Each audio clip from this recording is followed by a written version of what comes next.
Olá, boa tarde. Mais um podcast ABC News no ar aqui. Hoje estamos aterrissando em São Caetano do Sul. Vamos entrevistar um parlamentar, um vereador atuante já em 3 mandatos desde 2016.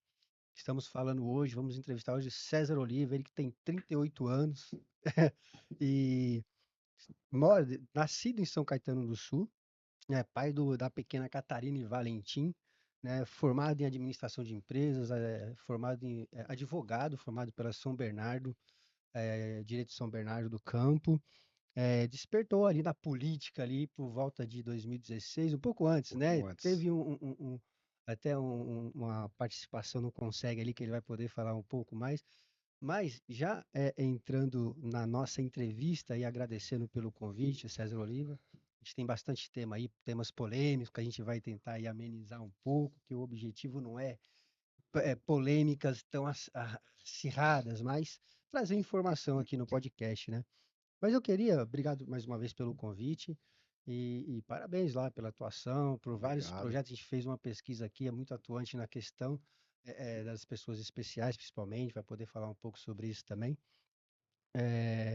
O Wallace hoje, né, que mais uma vez com a Estamos gente aqui aqui. fazendo essa entrevista, ele que está ali atuando bastante em São Caetano do Sul, então está mais íntimo ali, né, tanto na Câmara como Prefeitura, nas coletivas. Obrigado mais uma vez. Eu que E agradeço aí o convite, toda a equipe do ABC News, que faz um jornalismo de muita qualidade aqui na nossa região. Estou à disposição. Obrigado, César. eu queria que você falasse rapidamente, Wallace, já dar uma boa tarde aí também, Não, Wallace. não, Às vezes a gente boa vai tarde a todos, atravessando. né? Só agradecer o César É aí por isso. aceitar o nosso convite, né? A participação aqui no nosso programa, no nosso podcast. Comentar aí sobre os assuntos. É. E aí tem temas quentinhos aí, né, meu Bora, A gente, vereador? bora. eu queria começar, assim, 3 mandatos como vereador, né? É, você teve, o ano aqui eu não consegui puxar, mas teve aquela manifestação do dia 1º de abril de 2014, é isso? Então você 15. 2015, Foi então vamos 15, foi atualizar, 15. 2015. Queria que você falasse um pouco, foi aí que despertou, foi essa indignação, principalmente num tema tão importante, principalmente nesse ano de eleição, que será muito abordado a segurança pública, foi aí que você que despertou essa indignação e falou assim, meu, preciso fazer alguma coisa. Foi a segurança pública que me trouxe para a política. Eh, Tudo começou, na verdade, com um fato lamentável em São Caetano do Sul, que foi o latrocínio do Dr. Darcio, que era médico da Academia Ágiles, da rua Oswaldo Cruz com a rua Rio de Janeiro. E quando eu cheguei, eu fazia academia lá, quando eu cheguei ele tinha acabado de ser baleado, e ele tinha sido baleado exatamente onde eu parava meu carro. Então quando eu olhei, eu falei, meu Deus, por 2 minutos não sou eu baleado ali. E aí a ambulância levou, ele infelizmente faleceu. A partir dali, eu tive uma revolta muito grande ali com a relação à insegurança pública que a gente estava vivendo naquela época. Era governo Paulo Pinheiro, para politicamente as pessoas se situarem. Organizei uma manifestação contra a falta de segurança. Ela foi talvez até hoje a maior manifestação que nós tivemos em São Caetano, uma manifestação apolítica naquele momento. Não existia nenhum interesse político por trás. A partir daquela manifestação, nós criamos um grupo que chamava Grupo Reação, 5 pessoas, e a gente lutava por pautas de segurança pública. Todo mundo trabalhava e nós lutávamos pela pauta da segurança pública nos horários livres, tanto em São Caetano quanto nos arredores. Então brigamos muito pela Delamare, essa região do Ipiranga, né? E a gente conseguiu muita coisa bacana. Isso foi fazendo com que a gente tivesse um conhecimento. Chegou o ano de eleição, as pessoas falaram, pô, lança uma candidatura. Eu levantei o braço e falei, tô fora. Todo mundo, ninguém Eu quer, né? trabalhava na Dow Química, a segunda maior indústria química e agro do mundo na época. Estava muito bem, ficava muita parte do ano fora do Brasil em projeto. Então eu não tinha nenhum interesse. Até porque eu sempre fui um cara muito preto no branco, pingo no i, e eu nunca pensei que eu tivesse perfil para política. E só que quando é para ser, não tem como, né? Fugir até onde deu. As pessoas do grupo não toparam. Um chegou a topar, nós começamos a fazer pré-campanha, mas depois desistiu. E aí eu falei, ó, no meu tempo eu vou. Tirei 11 dias de banco de horas que eu tinha, fiz uma campanha totalmente humilde, gastamos acho que R$ 5.000 ao todo, com vaquinha. E quando abriu a urna eu tava eleito. Aí, Quantos votos? 539. Isso nunca mais vai acontecer na história de São Caetano. E a partir dali foi a maior encruzilhada da minha vida. Fiquei ainda 4 meses trabalhando na Dow Química com o gabinete aberto para decidir o que eu ia fazer, mas não teve jeito. A política puxou, E, ne- estamos aí. e nessa manifestação aí, vocês ainda angariaram aí 12 mil assinaturas, e ali aí começou, de fato, alguma ação do Isso. governo? A manifestação abriu as portas para nós cobrarmos o Poder Executivo e o Legislativo na época. As 12 mil assinaturas nós coletamos depois da manifestação, que eram assinaturas cobrando a Prefeitura da capital e o governo do estado com relação a Delamare e a comandante Taylor aqui, que naquela época era uma roleta russa, né? Ainda não é bom, não é seguro, vamos assim dizer, mas era uma roleta russa. Você cruzar de São Caetano do ABC para a capital pela Delamare, realmente a quantidade de crimes era absurda, né? Era uma linha amarela ali, né? Nossa, era muito, muito crime, muita gente, muito latrocínio, era um perigo constante. Inclusive, ano passado teve, né, vereador? Tivemos um Um professor da professor, USCS. né? Não foi bem, foi no final da Delamare, quando pega a direita ali, eu esqueci aquela rua no Ipiranga, já foi por ali, ele foi alvejado, né? E aí as 12 mil assinaturas deram muita notoriedade. A gente sentou na época com o secretário de Segurança, Fernando Grella, estadual, depois o Alexandre de Moraes, né? Tomar até uma água que até me embrulhou o estômago de falar esse nome. E sentamos com diversos secretários, conseguimos muitas coisas. Como sociedade civil organizada. Isso que Sem foi muito man... bacana e as pessoas gostaram exatamente. muito disso. A Globo deu cobertura. Então, assim, foi um período muito bacana de contato com a política estando fora dela. E aí deu tão certo que É. estamos aí no terceiro E, mandato. e deu certo, tanto que no caso de. É que assim, eu nunca imaginei que São Caetano fosse tão perigoso assim. Te juro, fala, pô, porque a gente vê São Caetano até como uma cidade europeia, né? Se fala tanto de São Caetano e tal. E, e aí você vê que tem também os problemas de segurança. E grandes ainda, né? Olha, me permita comentar São Caetano com relação aos índices criminais. Nós estamos historicamente nos melhores índices criminais da história da cidade. E eu gosto de trazer um exemplo nostálgico que as pessoas hoje, as pessoas que sempre foram de São Caetano, né? Elas costumam falar, nossa, que saudade da época do Tortorella, a cidade era tão segura. A gente chegava na cidade, abria os vidros e, nossa, era uma fala que Paraíso. repercutia, né? E hoje, os nossos índices estão infinitamente melhores do que naquela época. Pra vocês terem uma noção, a gente tinha em 2000, 2000 e pouco, uma média de roubos mensais de 100 a 120, às vezes 140 roubos por mês em São Caetano. Nós fechamos 4 meses quase seguidos e com zero. Exato. Então, assim, não tem por onde melhorar esse índice. Nós tivemos com toda essa violência contra a mulher no país, nós fechamos o ano passado na contramão com zero de feminicídios, né? 50% de queda de furtos. Então, assim, a gente está muito, muito bem nesse momento. É trabalhar com muita seriedade, não só para manter, mas buscar outros índices ali, principalmente o furtos outros. É um índice de criminalidade que nós temos dificuldade de combater, porque muitas vezes é a oportunidade, né? É aquele rapaz que está passando na rua, não tem uma arma branca, muitas vezes não tem uma arma de fogo, e ele tá de olho. Rouba furta a grelha, furta um registro, furta um corrimão. Aí se a polícia pegar ele, onde você pegou isso aí? Não, tava no lixo, peguei no lixo. E se prender também, vai pra delegacia, sai antes que o policial. Então hoje a dificuldade maior nossa tá no combate do furto dos outros, mas mesmo assim é um índice que caiu e a gente tem que ter uma atenção especial com ele. E assim, vereador, hoje o São Caetano tem o Smart Sanca, né, já que a gente está falando da pauta de segurança, e que é exemplo para muitas cidades do país e tem funcionado, né? Podemos dizer também que essa sua luta aí que iniciou lá em 2015 tem o seu dedo aí no Smart Sanca. Mas não tenha dúvida, porque o principal projeto que a gente cobrava era monitoramento por câmeras. Perdão, na época o Paulo Pinheiro tinha um sistema de monitoramento com 50 câmeras, estavam todas quebradas, e a gente começou a bater nessa tecla, muito forte.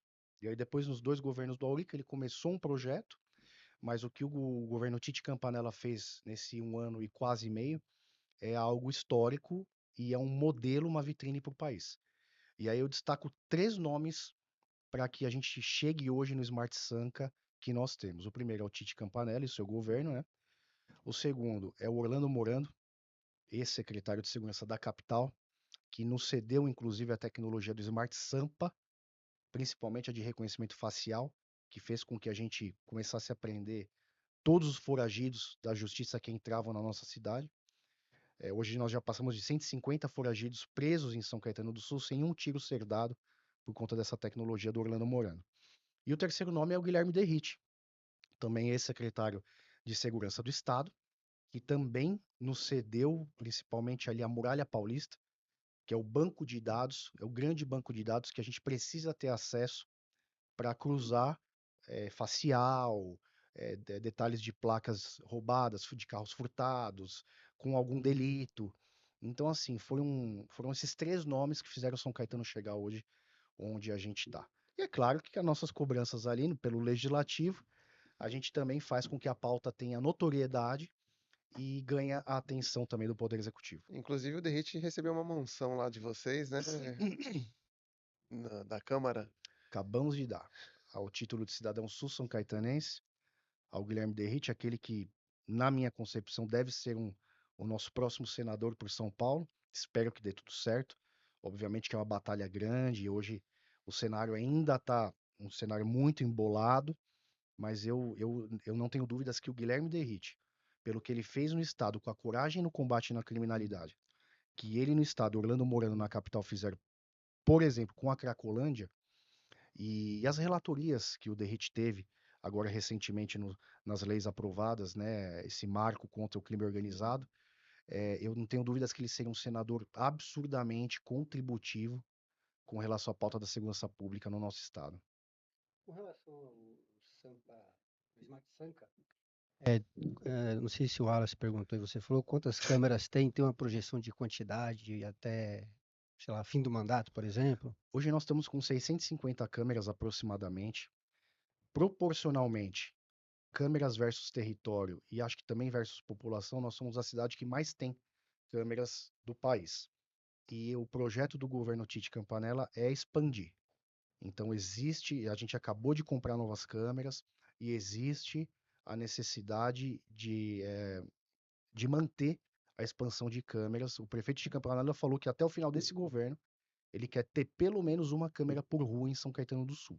Isso seria uma coisa, dá para ter um cálculo já de quantas, né? Exatamente. Então, assim, o recado tá claro pro bandido, né?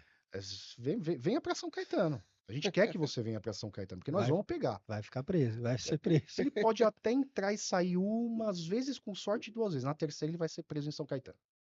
Isso Isso está fazendo até com que eles é, encontrem outros territórios aí para praticar os delitos, porque lá realmente está dando muito certo esse projeto. é um formato que veio para ficar e que se expanda no Brasil inteiro, né? É isso. Inclusive, cidades de fora vêm conhecer o Muitos sistema, né? Muitos prefeitos vêm para conhecer, não só prefeitos, Estado também, né? estados, empresas grandes.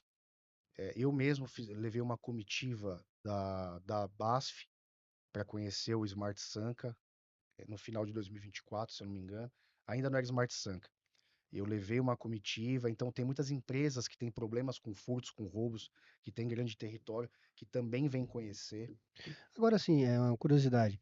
Como que funciona quando o cara tem a casa, a residência, ele tem uma câmera lá, ou um prédio, e fala, quero fazer uma conexão. É simples, assim? É simples. Monitora 24 horas a partir do momento lá que assinar, sei lá, o Não, contrato, a autorização? funciona assim, ó. Você, morador ou comerciante de São Caetano, que tem câmeras externas, você pode ceder essas imagens para o Smart Sanca. Como funciona? É só enviar um e-mail, tem um e-mail especial, né, direcionado para isso. Depois a gente pode até divulgar, eu mando Uhum, aqui para vocês. Aí a pessoa manda o e-mail, fala quais são as especificações da câmera e da internet, porque precisa ter uma especificação mínima, uma qualidade mínima, uhum.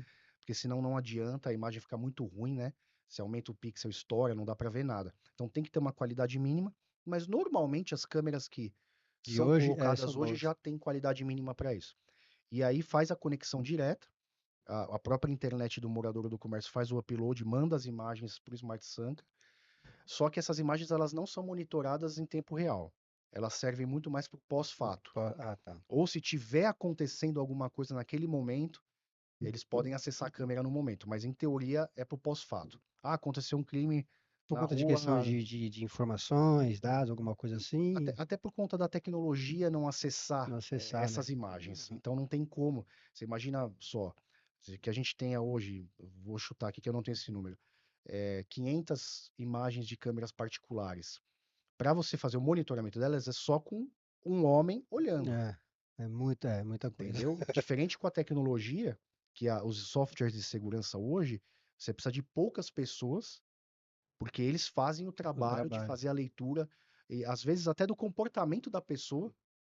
O software consegue fazer uma leitura e dar um pop-up na tela para que o operador possa acompanhar aquela pessoa. Uhum.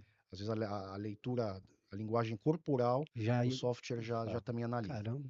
E aí já cai lá para a GCM, para a polícia, que Aí não, identifica, fala, ali aí tem alguma coisa, já aparece a capivara do cara, fala, ó, procurado, vamos pegar o cara. e nessas operações aí, quando aparece aí um procurado, um foragido, é questão de 1 a 2 minutos para ele estar abordado na E a, São e Caetano. a tecnologia é tão grande, né, vereador, que mesmo a pessoa com boné e com óculos, ela ainda consegue ser Pega, identificada. pega sem erro. Nós não tivemos zero de erro de detecção aí de foragidos. Em São Paulo, eu conversei com o Orlando, de todos os foragidos presos, que eu não me lembro agora o número, mas é muito maior que São Caetano, até pela quantidade de território, teve um caso que foi um caso que, na verdade, não foi um erro, é porque eram gêmeos, né? Já ouvi, eu acho que eu E ouvi esse caso. gêmeos univitelinos, né? Praticamente Idêntico. idênticos. E aí o gêmeo que não era criminoso foi detectado e acabou tendo a abordagem e depois detectou-se que não era e foi solto. Mas é um caso que, na verdade, não É, não tem é a como. natureza, né? Fica difícil. Teve um caso em Diadema, um tempo atrás, antes dessa questão de smart e tal, o que foi achado, um policial, né, naquela rotina deles e tal, abordou o cara era do Rio de Janeiro, procurado, um traficante perigoso lá. Teve algum caso já pego aqui de fora? Teve Vários, muitos, né? A muitos. maioria, talvez, né? Não, Os a caras maioria dos fogem, foragidos, a né? maioria dos Dos foragidos são de estados, fora. cidades. Mas o importante é que, assim como a maioria dos criminosos nossos são de fora, a gente pode estar pegando o criminoso que entrou para cometer algum crime. Então, às vezes, a gente está com certeza também evitando. Não é que o foragido às vezes está de passagem só em São Caetano. Pode acontecer. Detectou uma placa de um procurado, ele está cruzando a cidade, ele vai ser preso. Mas pode ser que aquele foragido está entrando em São Caetano para cometer o delito. Então, com certeza, a gente também está Tá evitando evitando isso. o crime em São Caetano do Sul. Então, os índices estão aí, que mostram um declínio absurdo na nossa cidade do ano passado para esse. Você não quis, né, entrar na política, teve uma resistência ali no começo, mas entrou e está fazendo um bom trabalho aí. Agora, assim, no terceiro mandato, você não pensou em ser alguma vez, ou já foi candidato a deputado estadual ou federal? Não, Ou até a projeção de prefeito um dia, né? eu nunca fui candidato a deputado. Eu acho que para ser candidato a deputado, você precisa ter uma conjuntura, uma soma de fatores para que você tenha uma possibilidade de candidatura. Eu nunca lançaria uma candidatura a deputado sem chance de ganhar. E a gente vê muito isso por aí. Para Uhum. preencher chapa, por algum interesse municipal, regional, nunca que eu faria isso. Eu levo a minha carreira com muita seriedade. Sou muito feliz sendo vereador, estou muito bem colocado, sou líder de governo hoje, estou aprendendo muito como líder de governo. Para mim está ótimo hoje no patamar político que eu tô, mas obviamente que eu tenho pretensões, né? A gente hoje tem o Tite Campanella, é nosso prefeito. Não tenho dúvidas que nós vamos reeleger o nosso prefeito Tite Campanella, até porque ele está Pode se fazendo surgir com a o equipe César dele. Oliva Vice aí, né? Quem sabe? Nunca sabemos. Tá tão longe, a gente Eu, tá falando. eu confesso que, olha, vice é complicado. Eu acho assim, ó, vice, como é que você escolhe um vice? Na boca do fechamento de Dos janela, de 40, eleição, de convenção, o vice tem que te trazer uma parcela de voto que você não tem. é. Eu acho que o vice tem que ser decidido dessa forma, da forma mais inteligente possível. Né? Você vê, a gente teve uma eleição recente, da reeleição do Paulo Pinheiro, ele perdeu ali por 5 mil votos. Tivesse trazido um vice que pudesse suprir essa necessidade, ou até naquela época não rompido com a vice, que ela foi candidata e também teve mais ou menos É. os votos que o Paulo Pinheiro não trouxe para ser reeleito. Então o vice tem que ser escolhido com muita técnica e pesquisa. E aí, assim, vereador, você está no seu terceiro mandato. convites para ser secretário, você já recebeu? E se receber futuramente, né, pretende também ocupar o cargo? Nunca recebi convite para ser secretário, mas, obviamente, se um dia receber um convite, a gente vai avaliar, vai pôr na balança, né? Eu, como homem público, eu tenho uma diretriz: aonde e como eu posso ajudar mais a minha cidade. Eu quero ver hoje, eu só tenho um objetivo: ver São Caetano do Sul ganhando cada vez os melhores e maiores rankings do Brasil, como tem ganhado agora recentemente o, o ranking de cidades sustentáveis, a cidade mais sustentável do país. Acabamos de ganhar esse ranking. Acabamos de ganhar um ranking importantíssimo da educação. Somos a cidade, fizeram um estudo dentro do fundamental. Nós somos a cidade que está melhor posicionada com relação ao, ao analfabetismo, vamos assim dizer, das crianças estarem aí, saberem ler, escrever. A gente está muito bem colocado na educação, na saúde, na segurança. Então a minha luta é para que a gente mantenha e melhore. É isso. Se vai ser na Câmara, se vai ser como secretário, se vai ser. Não tem problema. Desde que eu consiga e tenha espaço de ajudar a minha cidade. Com relação à expulsão do Tite lá do PL, né, que teve a coletiva, você estava lá também no dia. Queria saber a sua opinião. Não abriu, né, assim, para os vereadores falarem. Foi mais uma questão de apoio ali, mostrar, né, aquela força importante. Mas eu queria saber a sua opinião sobre a expulsão. Já até abordou alguma coisa sobre o DENIT e tal, né? Mas fala um pouco dessa questão, opinião do César Oliva. Primeira coisa que eu falo, até chega a ser engraçado, eu acho o seguinte: eu acho que o Tite tinha que ligar para todos os envolvidos na expulsão dele do PL e agradecer, né? E agradecer, falar muito obrigado, porque realmente é até aquela frase, né, que a gente brinca aí, até um pé na bunda te leva para frente. E o prefeito, o que abriu para ele de apoio, de convites no espectro político regional, né? Por exemplo, você tem o convite do governador Tarcísio, que com certeza vai ser nosso governador reeleito, trazendo o nosso prefeito para o Republicanos, é algo muito Maior. maior do que ele estava naquele momento, né? O PL passa por momentos aí de dificuldade, né? Existem grupos dentro do PL que divergem entre eles, tal. Faço votos para que eles consigam se alinhar, né? Nós temos uma briga muito grande federal, e eu particularmente apoio o Flávio. Eu acho que a única forma da gente tirar o governo do PT é com o Flávio, e eu acho que o PL tem que se conseguir firmar entre eles ali e parar com essa situação de você querer expulsar membros, principalmente membros eleitos por opinião, né?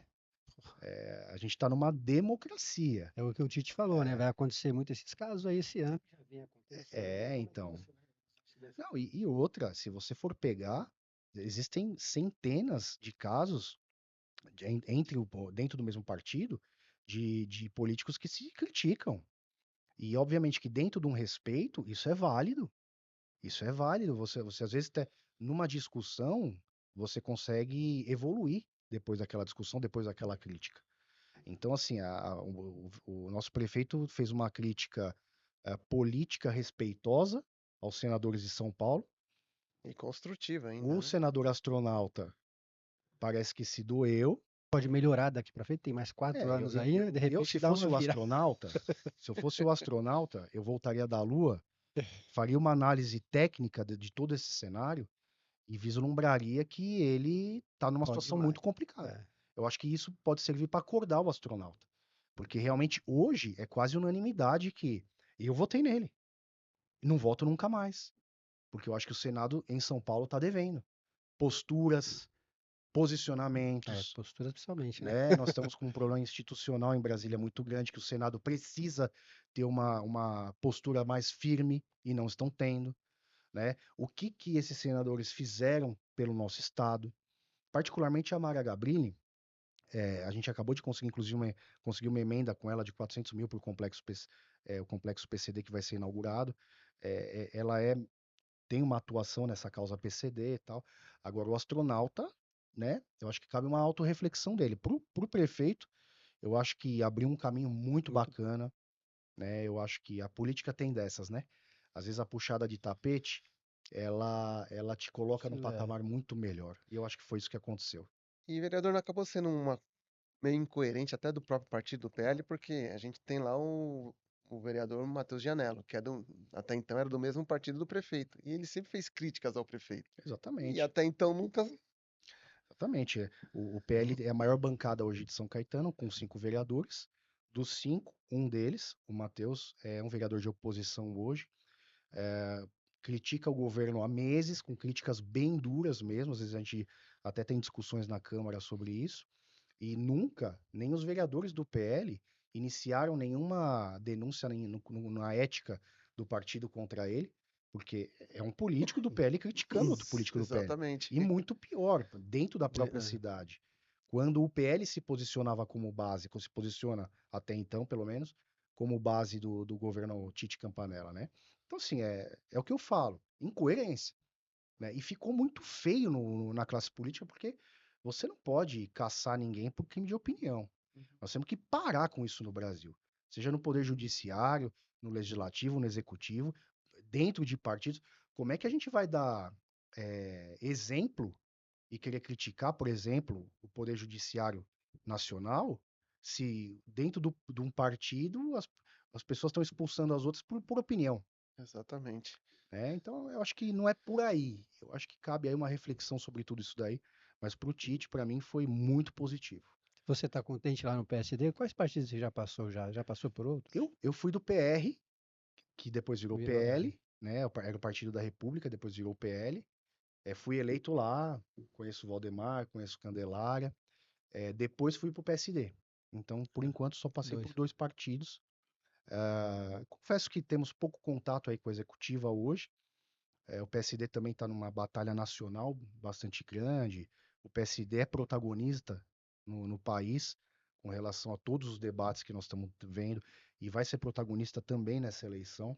Espero que o PSD se posicione de uma forma bacana, mas eu particularmente tenho pouco contato com a estadual, né? Lá na frente a gente pensa, na verdade, na questão partidária, se fica ou sai, na janela. Uhum. 6 meses antes da eleição, que é quando nós, mandatários, né, a gente tem a janela de poder escolher manter o partido ou trocar. Então lá na frente a gente vai definir.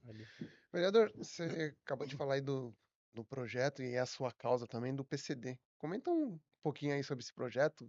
Tá em vias aí de ser inaugurado, né? Dia 25, sábado desse mês, às 10 da manhã, nós vamos inaugurar o Complexo Cuidar.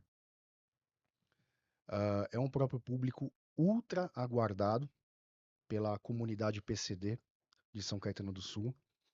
Ele vai absorver o que hoje é o CTNEM, né, o Centro de Triagem Neonatal e Neurosensorial.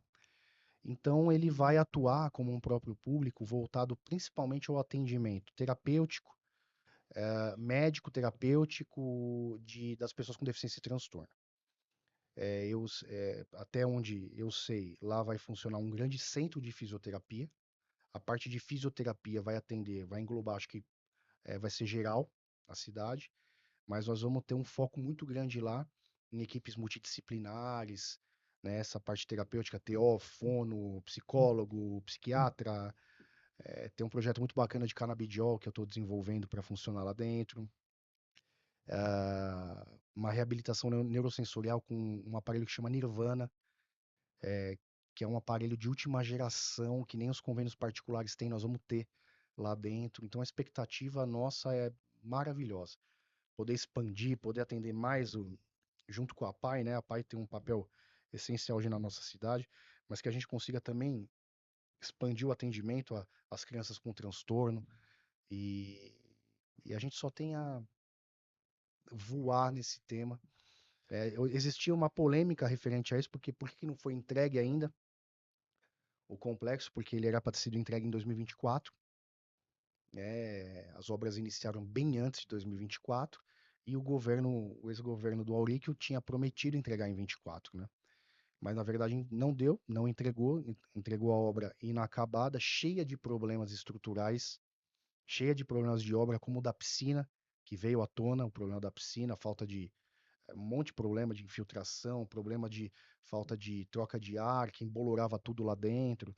Então, esses meses aqui, o governo passou corrigindo problemas, corrigindo a obra, terminando a obra, e também o mais importante, aquilo é enorme.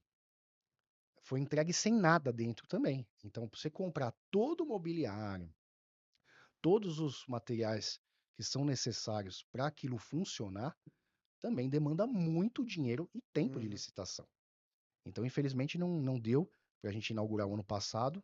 Vai ser inaugurado agora dia 25 e nós temos uma expectativa muito bacana sobre isso. Continuando na área da saúde aqui, queria que você falasse sobre o ponto cardio, né? Que foi outro problema também da gestão e que parece que vai sumir do mapa. Como é que tá essa Não, questão? o Prontocard, assim, ó, vamos lá. São projetos que no papel todo mundo gosta. Ah, vamos ter um atendimento específico para cardíacos. Pô, bacana. Só que quando a gente vai entender tudo por trás e o suporte da cidade, o que aconteceu? Nós acabamos de detectar na CPI que só na saúde, pelo menos 123 milhões de dívidas com fornecedores foram passadas do governo passado para esse. Além disso, o Auric, no último ano do seu governo em 24, mandou o orçamento de 25 para a Câmara com 120 milhões a menos na saúde. Quando a gente avaliou, a gente falou, bom, se o prefeito está cortando um pouco da saúde é porque está tudo muito redondo, tudo bem, a gente aprova. Até então não tinha barulho, a gente não sabia da dívida. A gente só sabe da dívida, ela estoura no ano seguinte. Então, olha o cenário que a gente pegou nesse mandato. Pelo menos 123 milhões de dívida com fornecedor.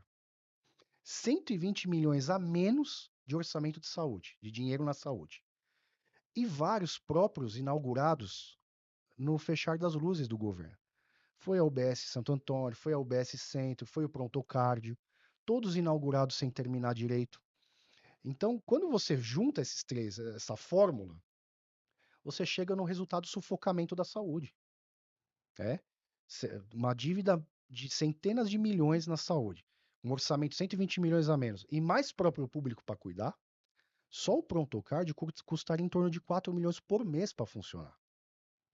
E quando você pega esse valor e analisa quantos procedimentos de alta complexidade cardíacos nós temos na cidade por mês, convém você pagar no particular, fazer um convênio com algum hospital bom particular, porque são em torno de 20 a 30 por mês.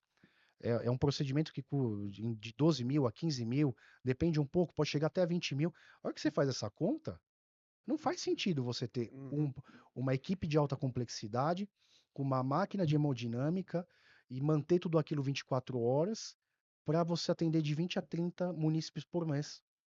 Coisa que hoje o Mário Covas, por exemplo, nos atende de forma tranquila e com muita qualidade. Então não se sustentava. Foi um projeto eleitoreiro. Então, quando o governo avaliou, entendeu o buraco na saúde, a dificuldade orçamentária fiscal na saúde, e se deparou com mais um próprio público, que custaria 4 milhões por mês para funcionar. Sendo que, se a gente pagasse particular para cada um que precisasse por mês, sairia muito mais barato, a gente repaginou essa situação. Então, lá vai funcionar leitos de UTI, está sendo expandida os leitos de UTI dali do complexo hospitalar e vai nos atender muito bem com leitos de UTI. Tema tão importante, né, que é hoje mais discutido é segurança, mas a saúde, quem é que, né, não quer ter um convênio hoje em dia e não pode, aí não se pode brincar com esse tipo de coisa, né? Você falar de uma pessoa cardíaca, cara, que precisa rapidamente de um atendimento. Ah, você vai ter um pronto socorro aqui para você e não É, acontecer. Imagina a frustração do munícipe. realmente. E você vê o seguinte, você falou não brincar com essa área. Nós tivemos uma fala que quando foi, olha só, o Prontocard foi inaugurado sem cabine primária, não tinha eletricidade. Não tinha eletricidade. Vamos falar de seriedade, não tinha eletricidade lá. Não tinha água quente. Você não pode funcionar um lugar daquele sem água quente. Não tinha um monte de coisa. Aí o, o, o ex-prefeito fala que não, dava para abrir, dava para funcionar com um gerador. Dura que fica essa discussão. Um gerador. A população fala, pô, Gerador. quem tá falando a Como é verdade? que você vai atender alta complexidade, pessoas, fazer um cateterismo, uma angioplastia com Gerador. gerador? Até hoje nós estamos. Ainda não abriu os leitos de UTI, porque ainda estamos resolvendo a parte da elétrica lá. Né? Porque a Enel também a gente sabe que a gente tem uma dificuldade muito grande com a Enel, né? Então, falando de seriedade, né? Você ouvir alguém falar, médico, falar que aquilo dava para funcionar com gerador, você tá de brincadeira, né? Então eu acho que é fácil falar quando tá de fora. Então nós pegamos um baita problema na mão e várias coisas tiveram que ser repaginadas para que a gente mantivesse a qualidade melhor possível e agora, desse ano para frente, conseguir melhorar cada vez mais na saúde também. Vereador, você comentou aí sobre dívida, né? CPI. E essa semana, a Câmara aprovou o relatório final da CPI da dívida. Queria que você falasse aí um pouquinho qual foi o resultado, como é que vocês planejaram aí, fizeram chegaram ao resultado final do relatório. Olha, fotografia da dívida, mais de 1 bilhão. Desse 1 bilhão, 433 milhões são pagamentos judiciais não honrados, os famosos precatórios, que dobraram nessa última gestão Auric. A gente tinha em média dos 200 e poucos milhões, foi para 433 milhões. Nós temos, desse 1 bilhão e pouco, 376 milhões dos empréstimos que foram feitos pelo Auric também. César, você vai julgar todos os empréstimos? Não, tiveram boas realizações, principalmente, por exemplo, alguma verba que vai vir para o complexo PCD, etc. Então, mas foram muitos empréstimos. Então, nós temos 376 milhões, pelo menos, de dívidas de médio e longo prazo para arcar. E o grande X da questão que a CPI conseguiu definir de uma forma mais clara é o quanto de restos a pagar, o quanto de problemas, de manobras fiscais contábeis que nós tivemos de 24 que não poderiam ter sido feitas e que passou para 25. A gente chegou em 232 milhões de insuficiência financeira, né? Então a gente detectou várias manobras, vários problemas, com um grande objetivo que foi muito claro para nós na CPI, de apresentar um resultado em 24, contábil fiscal, que não existia. Vou dar um exemplo, talvez, do que para mim é o pior de todos os pontos que a CPI levantou. Nós tivemos mais de 30 milhões de reais, né, de serviços ou mercadorias fornecidas para São Caetano em 2024, que eram para ter sido pagas em 2024, que tinha nota fiscal de recebimento, que tinha um atesto da secretaria responsável atestando que aquilo foi recebido ou praticado, que foi para a Fazenda e só precisava liquidar o pagamento. Mais de 30 milhões de pagamentos foram cancelados no dia 30/12 de 2024. E isso, a E de própria lei forma inexplicada, Everson. inexplicada, sem justificativa. E a própria lei de responsabilidade fiscal, que é o que norteia como que o prefeito tem que atuar na gestão pública, proíbe que nos últimos 2 quadrimestres você crie despesas que você não possa pagar naquele ano. Justamente para evitar a pedalada, para evitar que um prefeito novo pegue uma cidade arrebentada. A lei de responsabilidade fiscal, que foi criada em 2000, no ano de 2000, veio para parar com isso. Porque o que acontecia? O prefeito era eleito, reeleito. No final da sua reeleição, ele devastava a cidade, arrebentava o cofre público, dava uma cidade quebrada e ficava falando para todo mundo: ah, tá vendo? Olha lá, o cara não consegue governar. Olha lá, se fosse eu, olha lá, o cara não governa. E infelizmente, mesmo com a lei de responsabilidade fiscal, parece que alguns gestores não aprenderam isso, né? E em São Caetano, a gente teve esse papel na CPI de trazer, descortinar o que a população questiona. Mas quanto que é de dívida? Mas será que isso prejudicou mesmo? Será que foi mesmo esse problema? E a gente tem hoje números astronômicos que mostram que, principalmente, volto aqui a falar, na saúde, nós tivemos um ano caótico. Eu acompanhei o trabalho da Fazenda, principalmente, e da saúde, junto com o Segov, com a controladoria. Foi um equilíbrio de pratos que eu tenho que tirar o chapéu para eles. Existia o risco de chegar no final do ano e ter dificuldade de pagar salário por conta de tudo isso que a gente conseguiu trazer na CPI. Então isso não é bom, porque quem sofre é a população. Essa investigação, mais precisamente contadores, pessoas especialistas ali em números, em essa questão toda, dá para se levantar de fato um número assim exato? Porque eu vi um determinado momento que começou em 300 milhões, isso era o básico, mas agora você vem precatórios, vem coisas judiciais e tal. Mas não dá para ter um levantamento exato, né? E o impacto que isso também causa nas políticas públicas? Então, é difícil você ter um número exato, eu vou te falar por quê. Porque tem dívidas que foram assumidas sem empenho. E o tempo também, né? Então, Vai. assim, ó, o que que acontece? Quando você contrai uma dívida na prefeitura, ou no estado, ou na União, você precisa ter empenho. O que que é o empenho? Você, ó, eu vou comprar esse copo. Abre o orçamento. Eu vou reservar dentro do orçamento uma verba para pagar esse copo no mês que vem. Isso precisa se falar.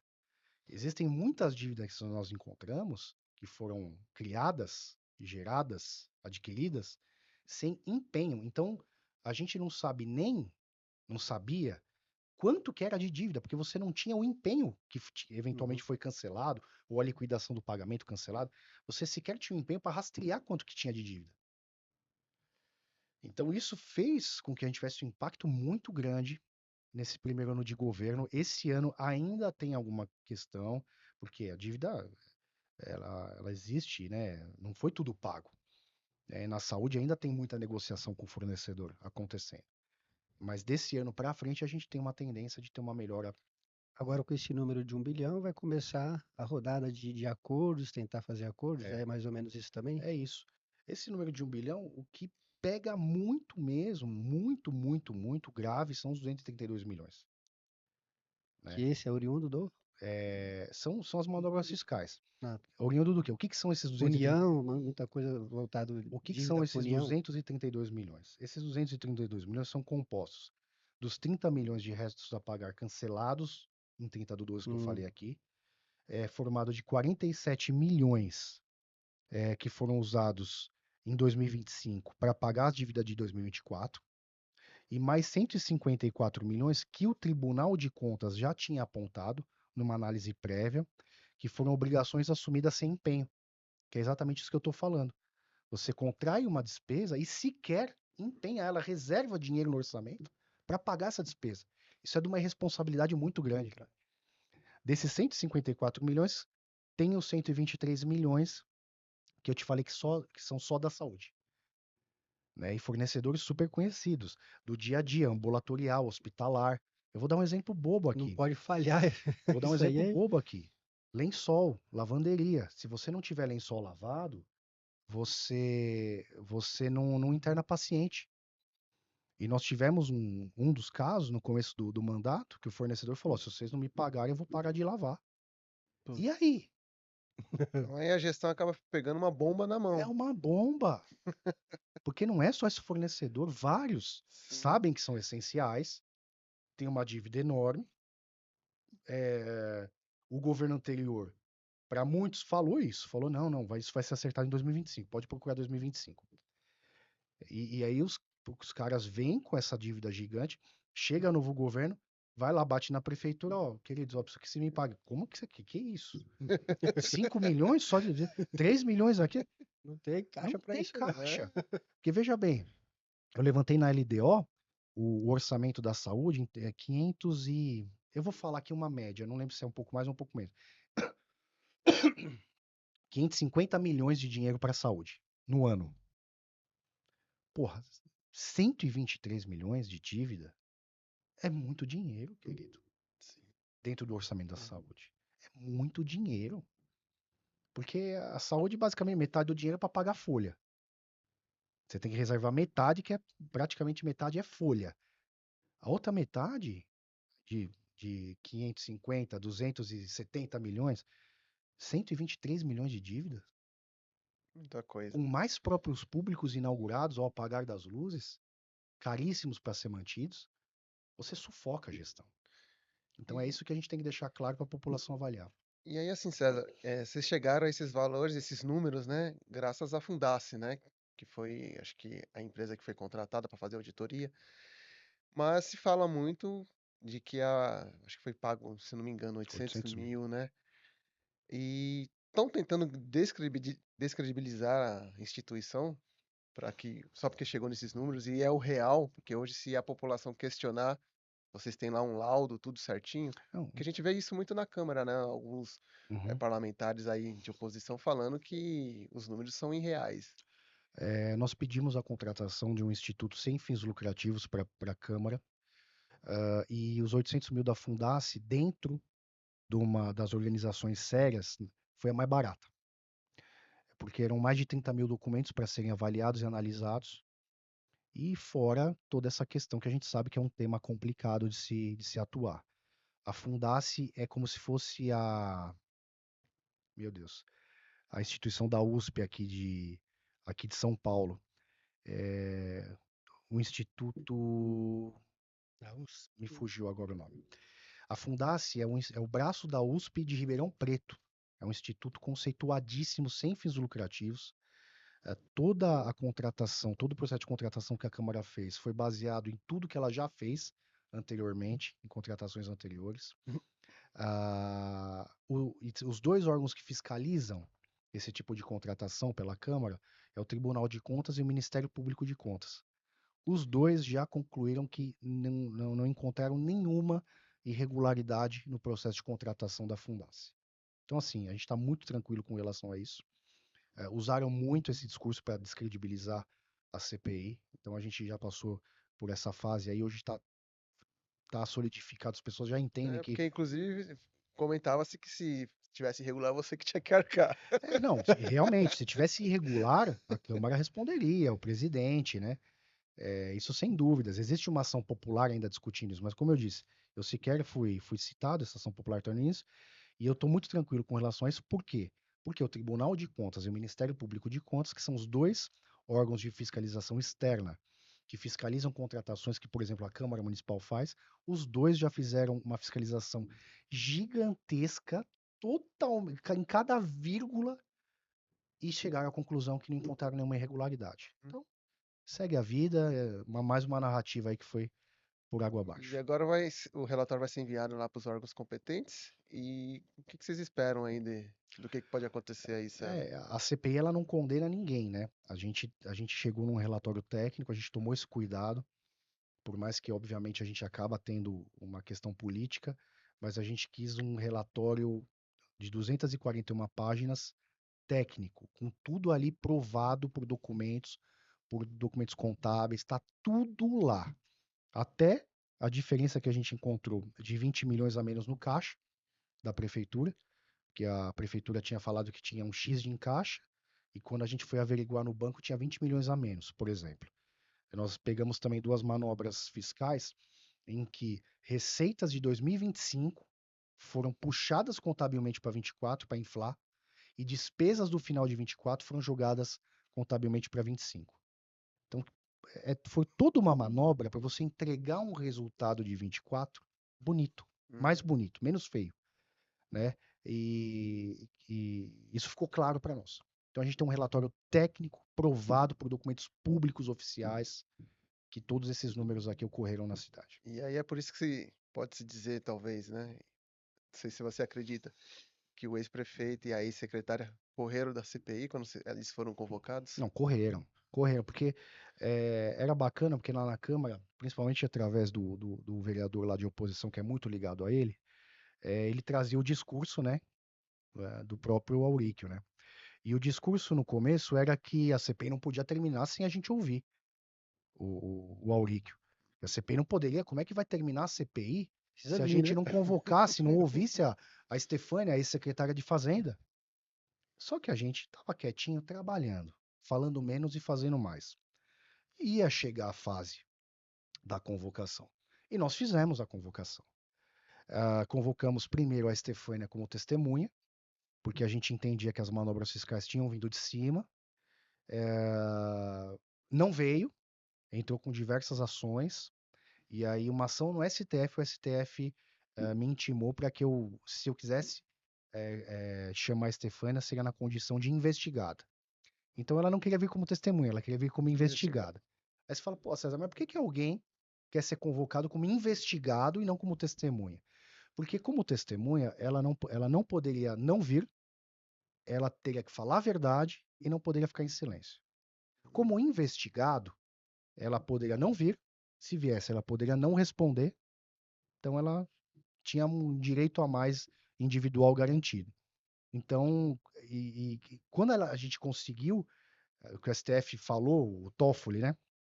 Nossa, até tomar uma água também me embrulhou o estômago de falar assim. O Toffoli também, ele me intimou falando que a gente teria que convocar ela como investigada. Nós convocamos, então, ela como investigada. Ela veio? Não. Não, né? O ex-prefeito veio? Não.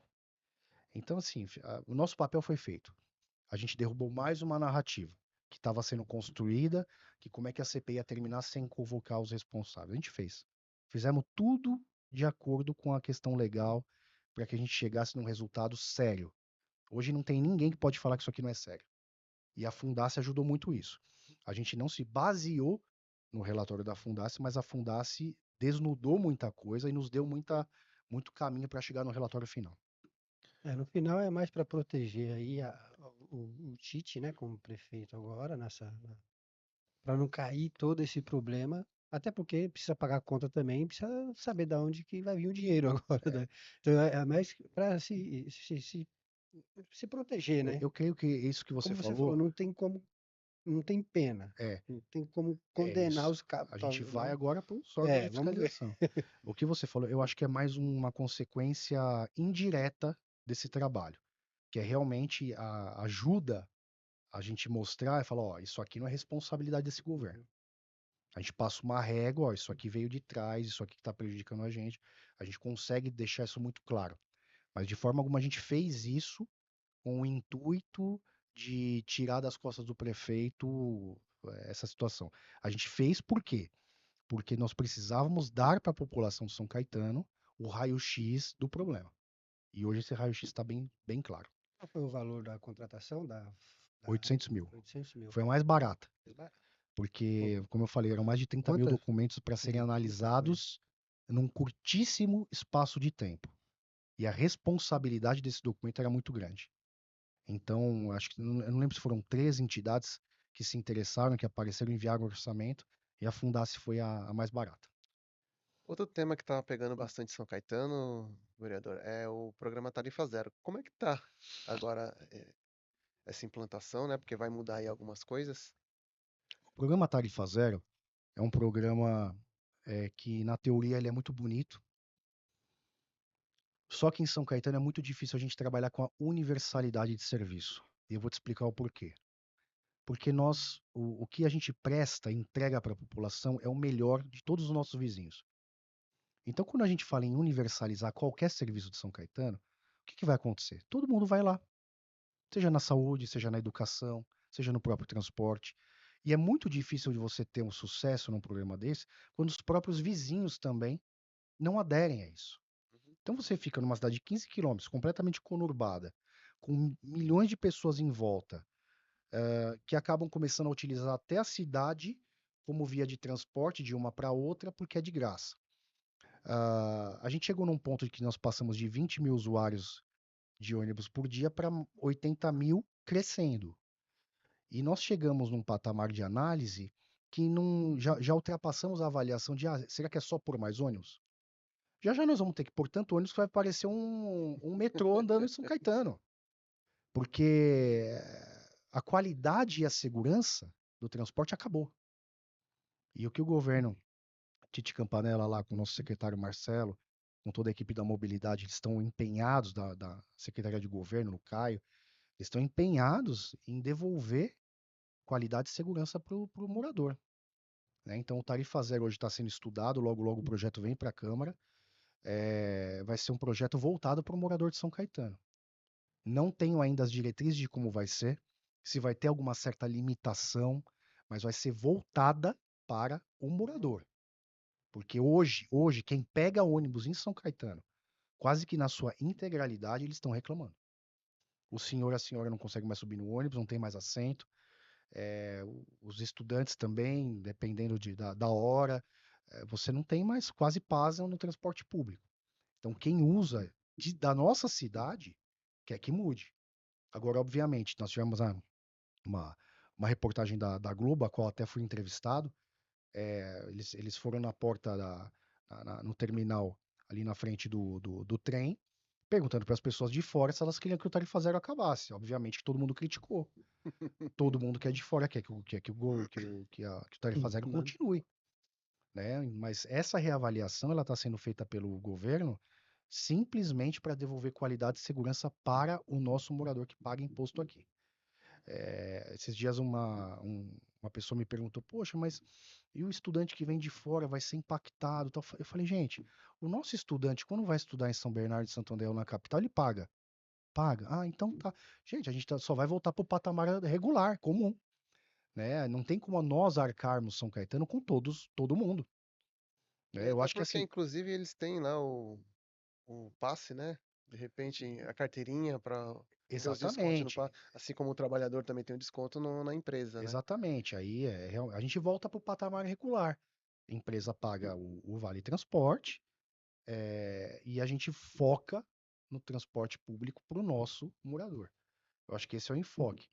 Eu acho que se a gente fica querendo defender direitos universais em São Caetano para quem é de fora, como foi feito, por exemplo, pela vereadora do PSOL na nossa saúde, né, que prejudicou bastante, como foi feita uma luta grande quando a gente tinha um restaurante popular voltado para o nosso morador, para a nossa terceira idade, para o nosso estudante, foram lá até que conseguiram derrubar e abrir para qualquer um, não se sustenta.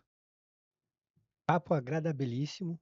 Olha, 40 segundos para encerrar o nosso programa. Mas assim, o Sankagov vai servir para fazer esse cadastro, para finalizar. O E o Sankagov. melhor dos mundos seria o governo federal, que já foi discutido, universalizar no Mas, Brasil e acabar com mas esse negócio de conta nunca, de pagar. Nunca vai mas acontecer. nunca. Eles chegaram numa conta de dezenas, centenas de bilhões. Não vai. Não vai fazer Tanto, isso, não. tanto que os outros vizinhos também iniciaram discussões, mas vê se saiu alguma coisa, foi pro papel, nada. É caríssimo. Então, o primeiro passo do Tarifa Zero é o Sankagov, que é o cadastro municipal, já está sendo feito. Vai ser feito em várias etapas para não prejudicar, para não causar transtorno, e a gente vai conseguir entregar o melhor para São Caetano. Obrigado. Em cima da hora, obrigado, PC, obrigado aos telespectadores aí do portal do nosso podcast aqui, ABC News. Até a próxima. Obrigado, obrigado. Tinha mais assuntos, mas fica para a próxima. Fica para a Até a próxima. próxima. Obrigado. PC me